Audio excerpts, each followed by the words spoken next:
Чечня и Северная Ирландия намерены сотрудничать в области экономики, образования и культуры. В Грозный накануне прибыла делегация из города Ньюри-Морн. Они уже провели деловые переговоры с руководством Грозного и посетили главный вуз республики. Гостей из Ольстера сопровождала Земфира Лалаева.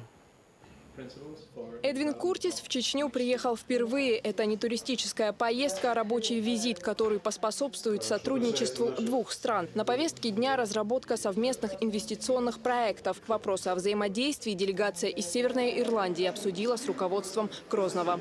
Я отметил для себя, что руководство мэрии и в Совете Федерации уже разработали программы о возможном сотрудничестве. И я верю, что их энтузиазм по воплощению этих проектов станет началом их осуществления. На встрече стороны обсудили инвестиционный проект по строительству перерабатывающего завода. Согласно программе, современное предприятие должно сжигать неликвидированные остатки твердых бытовых отходов. Градоначальники заверяют, такой завод республике необходим. Однако, по словам Эдвина Куртиса, прежде чем подписывать какие-либо бумаги, необходимо грамотно продумать план работы. Безусловно, очень полезный проект.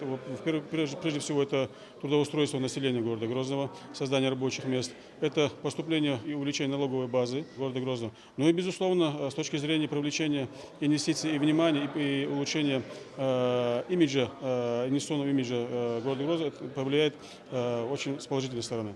Также иностранная делегация посетила ЧГУ. Инвесторы пообщались с руководством и студентами. Как отмечает Эдвин Куртис, Туманный Альбион готов ежегодно принимать чеченских студентов и при необходимости трудоустраивать их.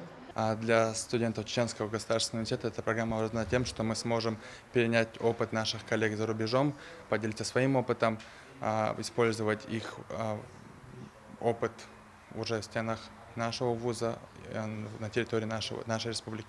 Сегодня было решено, что в ближайшее время в Северную Ирландию с ответным визитом отправится делегация из Чечни. После этого стороны намерены перейти от проектов на бумаге к реализации своих бизнес-идей. И вполне возможно, что в скором времени в республике появится завод по переработке мусора. Земфира Лалаева, Муслим Типаев, Султан Умаров. Новости.